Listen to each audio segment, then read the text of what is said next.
The group marching right next to me is demanding for justice in the Palestinian and Israeli war happening hundreds of miles away, but being felt right here in Flint. We know from Flint police investigators that a man is dead after riding his moped and then getting hit by a truck. Now, that driver is cooperating with the police. An ice jam in front of City Hall did naturally break loose, so he's hoping these ice jams right here and everywhere else will also break loose so they don't have to do anything to them. As you can see, there's still tons of crews out here trying to get things restored again. I can tell you there's been a lot of damage here in this little community. It's pretty cool. Did y'all see that? I'm sweet. It is more than just a game. It's about those amazing events and giveaways that will be happening all this season. So I'm here with Ellen. She's the Vice President of Marketing. Ellen, talk to us a little bit about those events first that are happening. Officials found Deontay Jackson dead at the scene. Meanwhile, Bruce Banks died from his injuries at a hospital the same day. Healthcare resources in some parts of the country are already stretched thin, and the surge is continuing to cause major disruptions for airline travelers this Christmas weekend.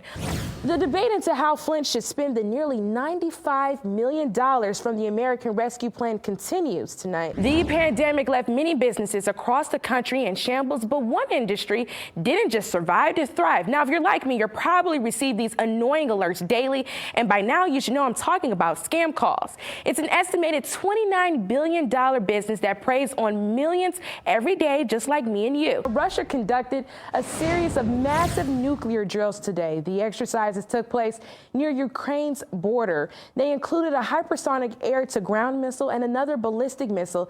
Mid-Michigan therapy dogs will be starting 2 new sessions of training on Tuesday, March 1st at Goodrich United Methodist Church. In the Bible, it says the world comes to an end when strange things start happening, so it makes you wonder. I mean, honestly, that's what it makes you wonder, whether, we safe. When Jerry Brackett got home from work last night, he immediately went to sleep, only to be awakened by something out of his wildest dreams. All you can see was orange and black smoke. People yelling. This was like 475 on the 4th of July, blocked up. The smoke Brackett is talking about came from a massive explosion on Hogarth Avenue in Flint. It's just 1 block north of where he lives, and from the looks of his home, the blast left quite an impact, leaving him with busted out windows and doors. I didn't know what to do last night, but I figured it out. I took a couple of sheets, stapled them around the window to keep the air out, and turned the heat up on 100 and put up space heaters to make it through the night. Then there's Roger Fagley. He didn't experience any damage to his apartment, but says the blast shook him and the entire building to the core. It was as if a car was going high speed. A high-speed truck hit the building and blew up. A feeling Terry Rush felt miles away from the scene. I got up, went and looked out my bedroom window. I didn't see nothing but a cloud of smoke. Monday night, Rush spent hours trying to contact her brother who lives on Hogarth. This morning, he finally called her back saying he felt fine, but the explosion leveled his home. It's horrible, tragedy, it's sad.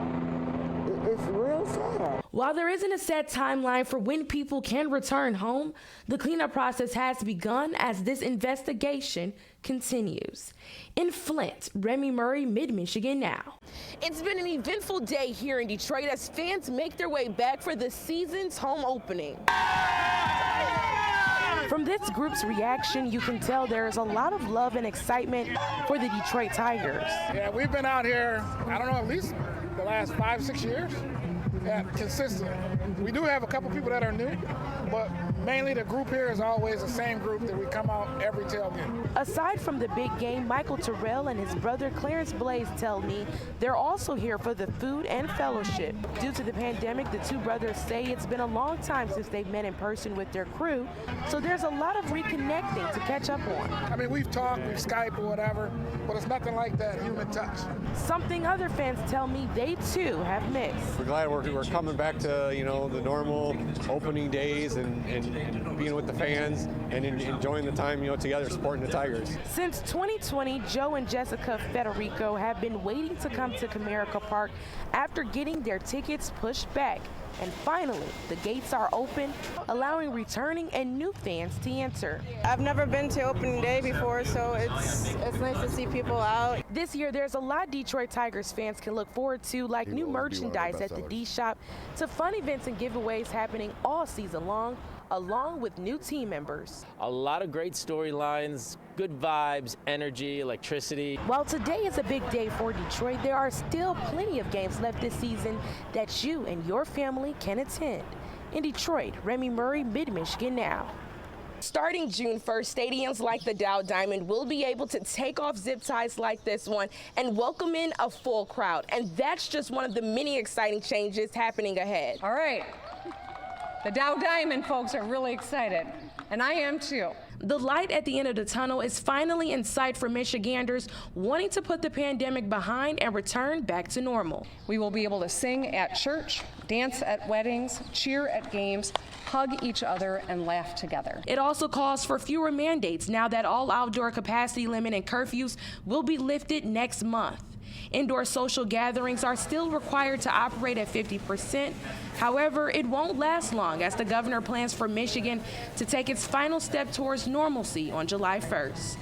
We will lift the broad mask and gatherings order and will no longer impose broad mitigation measures during the pandemic, unless, of course, unanticipated circumstances arise. Which the governor doesn't expect happening, but there are some concerns with what this will mean with her original back to normal plan relying on 70% herd immunity. So our efforts to do that are not stopping.